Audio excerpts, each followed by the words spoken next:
18 ஆண்டுகளாக ஒரு பட்டா ஒரு குடும்பத்தின் வாழ்க்கையை முடக்கிவிட்டது. ஒரு நிலம் வாங்கணும், முழு பணமும் கொடுத்தோம், பத்திரமும் பதிவு செஞ்சோம். ஆனா 18 ஆண்டுகளா அந்த நிலம் எங்களோடதுன்னு அரசு இன்னும் அதிகாரப்பூர்வமா அங்கீகரிக்கல. ஒரு பட்டா கிடைக்காததால ஒரு குடும்பத்தோட வாழ்க்கையே நின்னு போச்சு. என் பேரு மோசஸ் தாமஸ்ராஜ். 2008ஆம் ஆண்டு நவம்பர் மாசம் திருச்சி மாவட்டம் சாத்தனூர் பகுதி மணிகண்ட ஊராட்சி எல்லைக்குட்பட்ட மேக்குடி கிராமத்தில் அமைஞ்சிருக்கக்கூடிய குழந்தை ஏசு நகர்ல சுமார் 12,000 சதுரடி பரப்பளவு கொண்ட பிளாட் நம்பர் 291, 292, 293, 294 மற்றும் 295 ஆகிய 5 மனைகளை சட்டப்படி வாங்கணும். வித்தவருக்கு முழு பணமும் கொடுத்தோம். பத்திரப்பதிவு முறையா முடிஞ்சது. எல்லா ஆவணங்களும் சரியா இருந்துச்சு. நீ எல்லாமே சுலபமா நடக்கும்னு நினைச்சோம். ஆனா அதுதான் எங்களோட வாழ்க்கையோட மிகப்பெரிய தவறான நம்பிக்கையா மாறுச்சு. இந்த நிலங்களுக்கான பட்டா மாற்றத்துக்கு முறையான விண்ணப்பித்தோம். திருச்சி சூப்பரண்ட் ஆஃப் போலீஸ்லயும் நம்ம கம்ப்ளைண்ட் பண்ணி நில ஆக்கிரமிப்பு சட்ட அந்த துறையின் கீழே நாங்க கொடுத்தோம். அவங்களும் எங்களை வாங்கன்னு சொன்னாங்க. இதுவரைக்கும் எந்த ஒரு முறையான ஒரு இதுவும் இல்ல. அதுக்கப்புறம் ஒரே ஒரு அலுவலகம் இல்ல, தாலுகா அலுவலகம், வருவாய் அலுவலகம், மாவட்ட ஆட்சியர் அலுவலகம், சென்னை வரைக்கும் எத்தனை முறை போனோன்னு கூட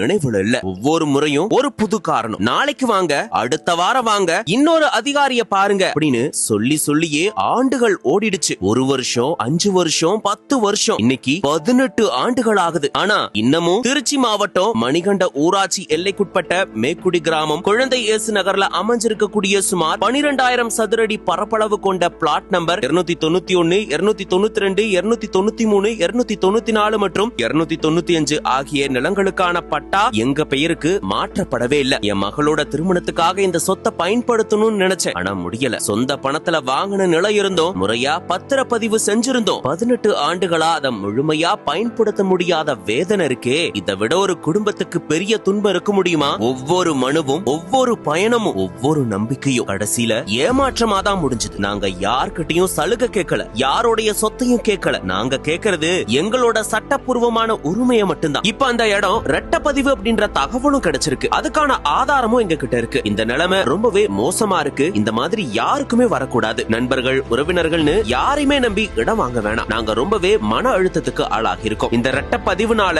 நாங்க ரொம்பவே மன உடைஞ்சு போயிருக்கோம். இதுக்கான தீர்வை முதலமைச்சர் திரு மதிப்புக்குரிய ஐயா விஜய் அவர்களும் மாவட்ட ஆட்சியரும் மாவட்ட கண்காணிப்பாளரும் உரிய நடவடிக்கை எடுக்கணும் அப்படின்னு கேட்டுக்கிறோம். இந்த இடம் தொடர்பான நிலுவையில் இருக்கக்கூடிய வழக்க தயவு செஞ்சு முதல் தகவல் அறிக்கையா பதிவு செய்யுமாறும் கேட்டுக்கிறோம். 18 ஆண்டுகளா பட்டா மாற்றத்துக்காக காத்திருக்கக்கூடிய எங்களுடைய குடும்பத்துக்கு இனியாவது நீதி கிடைக்கட்டும். ஒரு பட்டா, ஒரு காகிதம், அது வெறும் ஆவணம் இல்ல. அது ஒரு குடும்பத்தோட உரிமை, அது ஒரு குடும்பத்தோட எதிர்காலம், அது 18 ஆண்டுகளா காத்திருக்கக்கூடிய ஒரு குடும்பத்தினுடைய நம்பிக்கை. நாங்க இன்னும் காத்துக்கிட்டு இருக்கோம். சலுகைக்காக இல்ல, கருணைக்காக இல்ல, எங்களுடைய சட்டப்படி கிடைக்க வேண்டிய உரிமைக்காக, நீதிக்காக.